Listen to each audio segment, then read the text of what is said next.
আসসালামু আলাইকুম, hello everyone, welcome to my family chapter. সবাই কেমন আছেন? আলহামদুলিল্লাহ, আমরাও ভালো আছি। তো আজকে অনেকদিন পর একটা বড় ভিডিও নিয়ে চলে আসলাম। তো বাবার বাড়িতে গেলে শুধু খাবার আর খাবার, তো একটার পর একটা রান্না বান্না শুধু চলতেই থাকে। তো আজকে আমরা চুই পিঠা বানাবো। তো সেই জন্য এই যে দেখেন আমি কি সুন্দর বানাচ্ছি, আসলে আমি কাটতে পারি না। তো তারপর চেষ্টা করতেছি যে ভবিষ্যতে বানাতে হবে, সেই জন্য। তো তারপর চেষ্টা করতে করতে হবে হয়তো একবার। তো এইভাবে আমি বানিয়েছি, তারপর আর বানাই নাই যেহেতু হয় না সেজন্য। তো এখানে চুলায় নারিকেল দিয়ে দিয়েছে আর চিনিও দিয়ে দিয়েছিল মনে হয়। তো সবকিছু দিয়ে তারপর পানির ভিতরে সুন্দর গরম করে নিয়েছে। আর এই যে চুইগুলো সব কেটে নিয়েছে, অনেকগুলো চুই হয়েছে। চুই পিঠা খেতে কিন্তু খুবই ভালো লাগে। নারিকেলের সাথে মিঠা দেবে, মিঠা দিয়ে তারপর বানাবে, আর সাথে একটু দুধও দেবে। তো এই তো ঘরে অনেক পুরনো মিঠা ছিল, সুন্দর রওয়া পড়া। তো এই মিঠাটা দিয়ে দিয়েছে। তো এটা দিয়ে সুন্দর করে তারপর অনেকখানি মিঠাই দিয়ে দেবে, দিয়ে সুন্দরভাবে মিক্স করে নেবে। তেজপাতা, দারচিনি, সালিলে সবকিছু দিয়েছে। তো মিঠা অনেক পরে বেশিটাই মিঠা দিয়ে দিল, যেহেতু চিনি বেশিটা দেয় না মিষ্টির জন্য, তাই সুন্দর করে অনেকগুলো দিয়ে দিয়েছে। আর এখানে রুটি পিঠা বানানো হবে চুই পিঠা দিয়ে খাওয়ার জন্য। তো সেই জন্য রুটি পিঠা বানানো হচ্ছে অল্প কটা।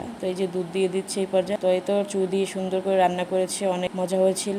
আর এখানে ছিল দুইটা রাওয়ার মাংস, তো সেটা রান্না করছিল খাবার জন্য। আর রুটি পিঠাগুলো বেলে নিতেছে, অনেকগুলো রুটি হয়েছে। তো এটা এখন সুন্দর মাটির চুলে ভেজে নিচ্ছে একসাথে তিনটা দিয়ে। তো এইভাবে আপনারা হয়তো গ্রামের মানুষ ভেজে খায়, তো শহরের মানুষ এভাবে খেতে পারে না। তো সুন্দর করে দেখেন কত সুন্দর ভাজতেছে একসাথে তিনটা করে, তো অল্প অল্প জাল দিয়ে। তো তারপর আমরা সুন্দর করে এটা দিয়ে খেয়েছিলাম চুই পিঠা দিয়ে। কে কে এরকম খেয়েছেন চুই পিঠা দিয়ে, রুটি পিঠা বলেন তো কমেন্টে। তো ভিডিওটা এই পর্যন্তই।